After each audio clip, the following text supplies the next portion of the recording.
Welcome back to another episode of Green Squad Chats. Today, we're going to talk about personal branding. What is it? Why is it important? Let's dive in.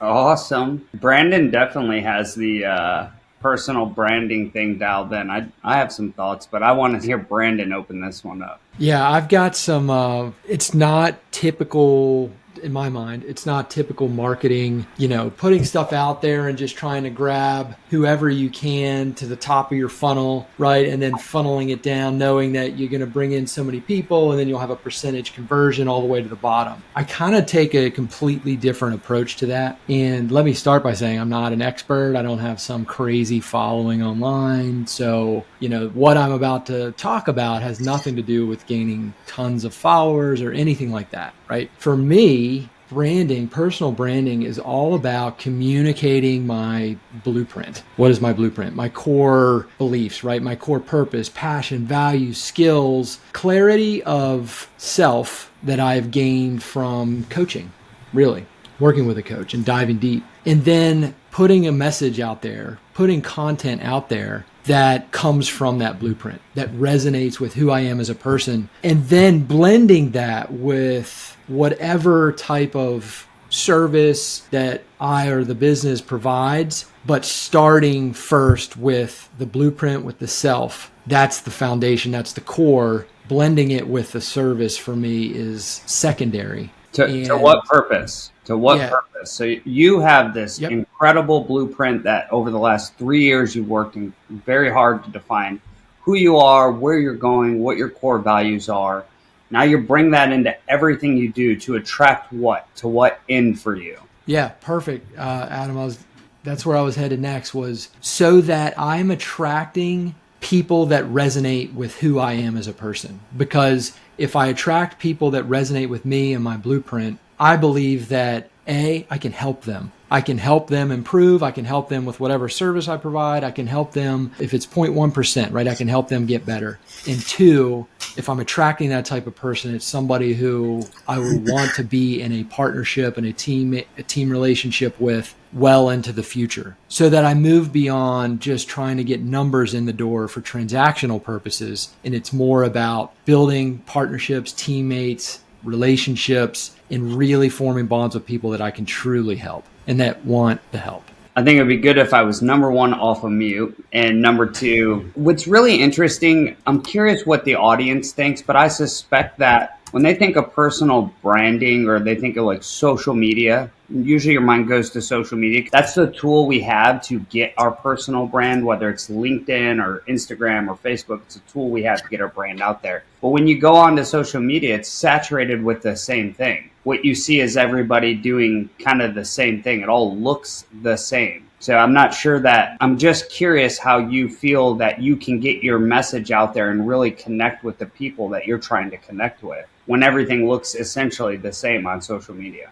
Yeah, that's a great question. Part of it is you get to a point where I'm putting out the content, it resonates with my blueprint, and I just enjoy putting it out there. And so, whereas a lot of folks, the metric is how many followers am I gaining? How many likes am I getting? How many clicks am I getting? While it's near impossible to get rid of that recognition completely, I put the content out the way I want to do it for my blueprint, and I enjoy doing that. I enjoy that process. And knowing that I'm putting something out that it's not simply to, snag anyone. It is just to share who I am. And so part of it, Adam, is I just put out the content that resonates with me and my blueprint, and I don't worry so much about the other content. I'm focused on mine. You don't have an avatar that you're looking at while you're putting the content out there? Or did the avatar come first, or did the content come first and then you're developing the avatar, meaning the person that you are trying to find or reach out to or connect with? That's a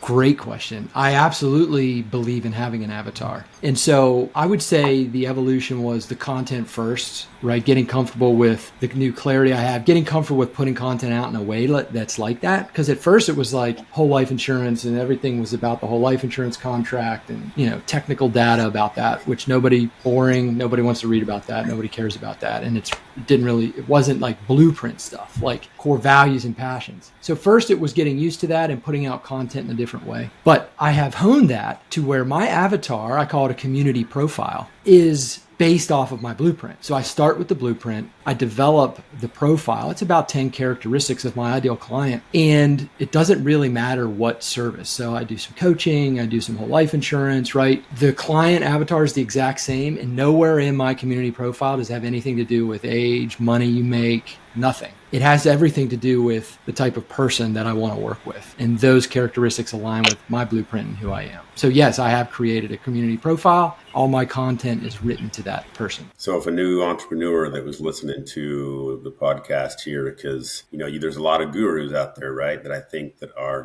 gurus or people that want the followings. They find the avatar first, especially from an investor standpoint, maybe from an apartment syndication, right? They're looking for that type of person they want to attract. So is that I guess it comes down to the egg or the chicken, right? What came first? So you do the avatar or the content, which one? Yeah. How do you figure that out and then move forward?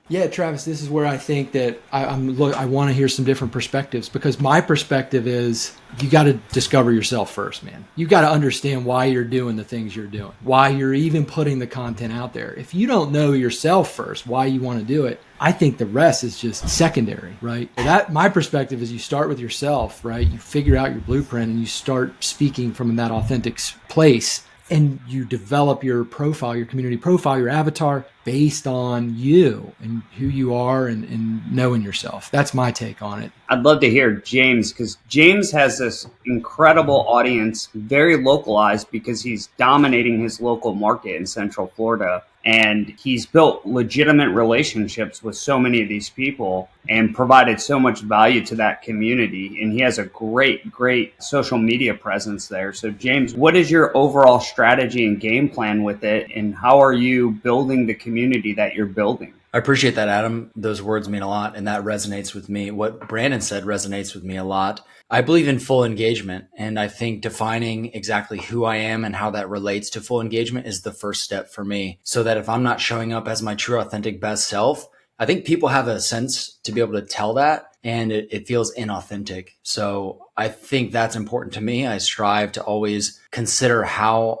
I'm employing the power of full engagement. That's actually a book, The Power of Full Engagement, that I've read in the past as well. So what is important to me when I consider that? Whenever I interact with somebody in a professional capacity or even personal capacity, because you need to realize that has the ability to become professional, I always like to think about my values and ethics. Is what I'm doing, is how I'm communicating, is how I'm acting representative of my values and ethics? And so people can discern that in how you show up as a person. I think that has definitely led to growth. I think the other thing is I strive for quality over quantity. And I'm going to mention this. This is probably an unpopular opinion, and it's just who I am. I'm intense. I'm consistent. I'm very persistent. And that's not for everybody. People who want comfort, people who don't want to be challenged, I think those people can have a hard time around me, because I'm going to find you and I might tell you what I think. If you're telling me that you want to achieve these goals, but then we get on a call and you're actually not consistent, you're actually not trying to do all these things, I'm going to let you know that. And I think people struggle with that sometimes. And so, I'm an intense person, so I don't think my audience or following or branding is necessarily for everyone. And I'm totally good with that. So I think something that I also strive to do is I take into account, I really appreciate being an inspiration to others. When I ran my 48 miles or when I'm doing a development deal, and I cover exactly how to do it from the ground up. And I mentioned the fact that 4 years ago, I only owned one house, and you can do these things too. When other people months down the road, they reach out to me and they say, hey, this inspired me to take action. I got pre-approved with a lender. Or now I'm looking at land to buy, and that really helped me understand that I can be doing these things too. That feels so good to me. And I try to do a lot of my branding in accordance with that, the ability to inspire others to take action and ultimately achieve financial freedom for their lives that they just didn't know could exist before. That's literally fantastic. For me personally, a lot of people have a very dialed in strategy. If you look at any of the kind of gurus or, experts in any space. They're putting out content on a schedule. They have posting schedules and all this stuff. I'm more, my framework is avatar, authenticity, value, and consistency. And those things equal trust and credibility with your audience. And my whole goal is to give with an abundant mindset. And I'm not necessarily worried about what I get back, because there's this thing called the law of reciprocity. When I pour into people and I ultimately decide that I need something, whether it's raising money for a multifamily deal or getting a private lender for a flip or looking for a buyer for a wholesale deal, I've built trust and credibility with my audience because I give with abundance. And I think to both of your points is you are truly authentic. All three of you are truly authentic. You are who you are, and you're not trying to be somebody else as a social media front, which is where I see kind of goes back to the initial comment. We see the same thing on every guru's Instagram page or Facebook page, and the ads all look the same. They're all running the same play. They're all paying the same ad agencies and digital marketing agencies, and they're running the same play. So who are they? You almost don't know who they really are as a person other than what they put out. And they may be that person, but it's hard. The trust isn't there because it's so generic and it looks like everybody else. But for me, I think about, if I'm being my authentic self, I'm going to attract like. You're always going to attract like people. If you're a guru drug dealer and you're posting on social media, you're probably going to attract like people in criminal spaces doing drugs, right? Like if you're a high character person in the real estate space who's just constantly providing value, being transparent and authentic, people are going to connect with that. The people who are either wanting to do what you do or who do what you do, or people who do some component of like lending or something that you need. They're like, hey, I got money to lend. I'll lend to James. Number one, he's proven through everything I've seen that he's incredibly competent and smart. And then B, he's got a ton of credibility because he's talking to the audience about what he's doing, the good and the bad. And I just think, that attracts the avatar. So Travis asked the question, which comes first, the chicken or the egg? The avatar or your personal authenticity? I think they're mutual. I think they come together almost in a simultaneous fashion. I think you should put some critical thought into who you would want to associate with, who your avatar is, like who is that person? I know for like 7-figure flipping, the avatar is somebody who's just like me. Like, they're married with a couple kids. They have high character. They believe in abundance. Like those are the people that we attract in 7-figure flipping. And you see, if you go around any of those rooms, you see that kind of person. You attract who you are. And then I think value is the hard one, because as we grow, it's so hard to fight the imposter syndrome. And I think we forget where we came from. Even in the beginning, you're providing value. You don't feel like you're providing enough value or enough, but there's always people out there who align with your blueprint, your character, your ethics, who are watching. And you might not think the thing that you're talking about is that big of a deal because it's so simple. There are people who have no idea and they're learning that, and you're building credibility and trust with them. So who knows? You may do a deal with them in the future. You may just help them do a deal and they'll be forever grateful to you. Then they'll recommend you to other people. It's just really, to me, it's about putting goodwill in the environment, putting goodwill out in the environment through bringing value. So that's my framework: avatar, authenticity, value, and consistency. Yeah, I want to circle back to that goodwill comment that you just made, Adam. I mentioned in my previous comment, I said something along the lines of, I'm going to find you. I think that sounds aggressive, but what I really mean when I say that is accountability. I truly want to see the best in my colleagues, my peers, my friends, anybody who comes to my elite investor event. I want them to come, gain value, take that value, and go take action to get a result. I want to see the best in everyone so that I can bring that same value that you kind of just talked about, Adam, put that back out into the ecosystem. Not for me. I do believe in the law of reciprocity, but they're going to go out, be really great representatives in the real estate space and go accomplish great things and then inspire even more. It's kind of a blossoming factor that I think can happen when you do it right. Yeah, definitely. It definitely matriculates. It goes and goes and goes. It's almost like you see people go through a drive-through, maybe a Starbucks. They pay for the person behind them. You pull up, they're like, hey, the person in front of you paid for you. You're like, oh, well, I'll pay for the next guy then, right? That's how it works. That's how the world works. Goodwill feeds goodwill.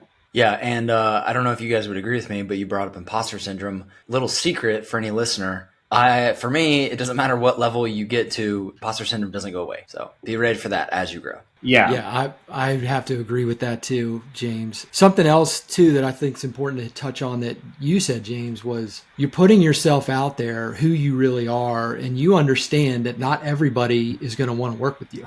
It's not everybody's going to want that intensity, that persistence, that consistency, and that's good, and you mentioned that it's like you're fine with that, and you should be, right? Because if you're pouring yourself out there, you don't want people who don't resonate with you, because you're not going to be able to fully help them. They're going to resist. There's a part of them that will resist what you're trying to do, and then it ends up being a waste of time for both of you, right? So I thought that it's really important to hit on that. I think a lot of us entrepreneurs, people in business, you get to the point where sometimes you lose track of that, and you're like, no, everyone could be a customer. I could help everyone. And and what you're doing, you believe in it so much, you're like, yeah, everybody could benefit from doing this.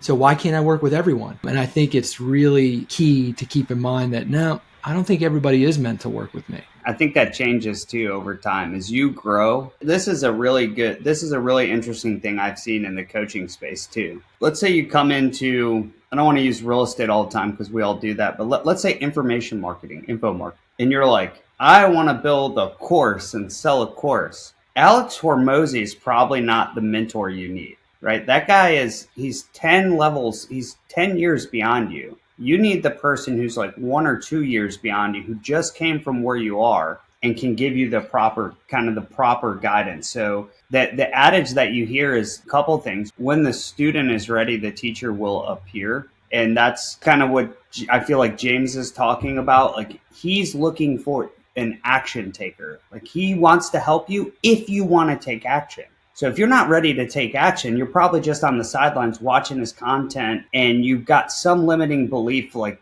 that you're not necessarily sure you can do it yet. Not until you're ready to take action are you ever going to do it. That's when James is going to help you the most. When you're like, okay, I'm ready to go. Just tell me what to do and I'll do it right now. Okay, great. Now he's ready to help you. My first ever client, I think I brought this up on the podcast before. My first ever buyer client when I got my real estate license was exactly that. He was like, hey, I want to learn more about real estate. We have the mutual military connection. He came to the first ever version of the Elite Investor in my living room years ago with 4 total people, by the way. And he was like, hey, I'm ready to do this. I said, all right, well, here's what we need to do. How soon do you want to go? He's like, we could go tomorrow. He got pre-approved and he closed on a deal within 1 month. And that deal has made him 6 figures in the past year because he took action. Yep. Well, I'd be interested to hear if we could just switch gears to what has, from your brand strategy, your blueprint, what you're putting out on social media.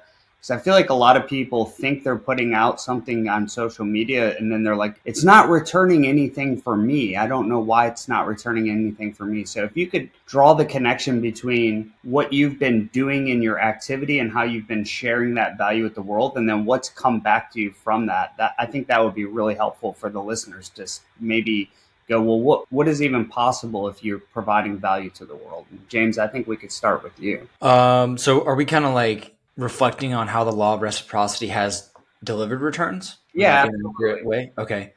So I started taking a much heavier approach to social media marketing probably 4 months ago, something like that, 3 or 4 months ago. And so we went from having a local event that is free and has remained free from about 30 attendees to nearly 200 in 5 months. So I don't directly benefit from that. I have sponsors that help run the event. And so I'm at a neutral cost. It doesn't really cost me anything, nor do I have revenue that comes from the event. But the amount of leads, investors, and growth in the social media that I've seen as a result of doing that, which has been like seriously just focused on bringing value through those events, has been tenfold what we were experiencing before. I hope that answers your question. Yeah. So you basically started this local, very localized meetup, 4 people in your living room, grew to about 30 people where you were at a space, and then you outgrew that space really quickly and you ended up with 200 people. Now you're at this event that you're meeting new people in your ecosystem who are maybe like, man, I could lend on that new development, or, hey,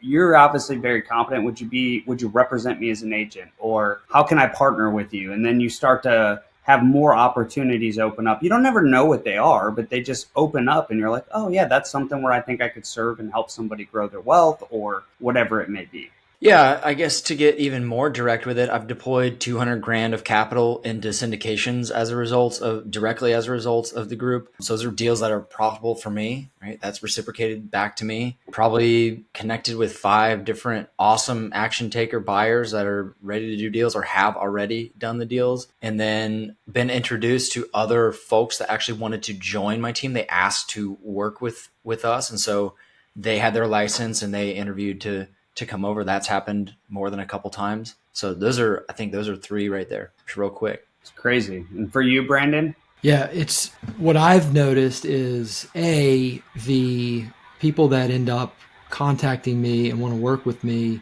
they already have a good sense of who I am, right? And so typically the person that reaches out to me already resonates. And so what that has resulted in is not like a crazy amount or increase in people quantity wise, right? That give me a call or DM me or whatever, but the ones that do are right. They're the right fit. They want to work with me. And so, no, it hasn't exploded in quantity, but the increase are all quality. And by quality, I just mean, all that means is people that resonate with me and my blueprint, right? Not a good person, not a bad person, somebody who resonates with me. And then the conversation flows more naturally. And I'm very, my areas, coaching, whole life insurance, financial services, right? Very relationship driven, very trust driven. And so increasing the quality of those initial engagements I've really seen that result. Yeah, that's phenomenal. We're going to go to Travis next. I think he would, brands don't all look the same. Here's the thing. Like Travis may not be, maybe Travis doesn't put out a bunch of social media content with fancy word bubbles going on it. What people don't see behind the scenes with Travis is he's the ultimate connector. He is in the space. He's in the multifamily space. He's in the residential space, and he's showing up to these events. He's showing up to these webinars, and he's providing value from where he sits. And he now has this incredible network of people. When somebody's like, I'm thinking about doing this, and Travis is like, oh, well, you need to talk to so-and-so person. And he's routinely connecting those people in his space. And that looks different than maybe how other people's brands are materialized into the world, whether it's social media or they're holding a local event. So I think you do have a ton of value in that sense, Travis. I think that's what your brand has been. You're such a giver and you're an amazing connector. I appreciate that. And I'll make sure that your Christmas card gets a $2 bill this year for sure. For those people who think that your brand only comes from likes and social media responses, like Adam said, it is not. It is the daily. I get asked every single day, either through a DM or either at work with other military members, hey, what do I do? Like, hey, I saw this. I heard you on a podcast. What can I do the next step? And I find that I enjoy talking to the person that is at the ground, like doesn't even know where the wall is, and let alone sees the ladder. And the joy of helping people find the ladder and know, like, hey, here's your rung. Here's your first action steps, like you guys have talked about. And then you see the light bulb come on, right? And you see their eyes get big and they're like, wait, that's possible. And it's absolutely possible. And it's the same thing when you, as a jiu-jitsu practitioner, right? It's the exact same thing you see when somebody comes on the mat for the first time. And you're like, hey, look, you can do this. And they're like, wait, I can do that? Yeah, you absolutely can. You have a Swiss Army knife of awesomeness. And you're not just using the blade, that one thing, and that everybody has the capacity to grow. And yeah, you're not going to be, you don't have to be the 10 million a month guy that's putting out so much content that you're unsubscribed because you're sick of the emails. But imagine the capacity and what you can say when you have something outside of W-2, outside that you require a time, money exchange that is helping grow something, right? Either it's a cash flow, it's a business, it's a side hustle of some capacity that is doing something more, all because you found somebody that you resonate with, that you connect with, that you understand on some level. And whether through social media or just by asking questions and being curious. What's that quote? I think it's Ralph Waldo Emerson, or it was on, what's the soccer player doing on in England? What's that movie? The soccer coach? Ted Lasso. Lasso, yeah. He talks about being curious and not judgmental. that if we were a little more curious and sacrificed a little bit of ego, we'd be amazed at what we could accomplish. I love that. Yeah, I think that's fantastic. The law of reciprocity is different than a transactional relationship because you're giving without intention to receive, but you know when you provide value, the things that you need will come to you when you need them the most. So there's a little bit of faith there that you're giving to the world and you're being a good person and you're being in line with your core values and ethics, and those things come back to you in kind, and it's really fantastic. So I'll just do a quick summary and hit the highlights from this. I think what's really important, Brandon illuminated incredibly well, which is first you have to know yourself. You have to know who you are and what your blueprint is in order to attract that same like kind person. And that allows you to bring the value to the world. And that aligns directly with, similar to the framework I said, which is understanding who your people are, who your avatar is in detail, and being your authentic self, providing tons of value, and then just being consistent in doing it, right? Because in today's world, people live on 10-second clips and one-liner reads. And if you're not providing the value and the consistency and the ethics and the morals and the values out to the world, somebody else is. So why not you? So knowing yourself, having a good avatar, being authentic, providing value, and being consistent is going to build trust and confidence in your audience. And when we talk about brand strategy, brand awareness, and just providing value to the world, that's the framework I use. And I think everybody on this call has illuminated in some form or fashion.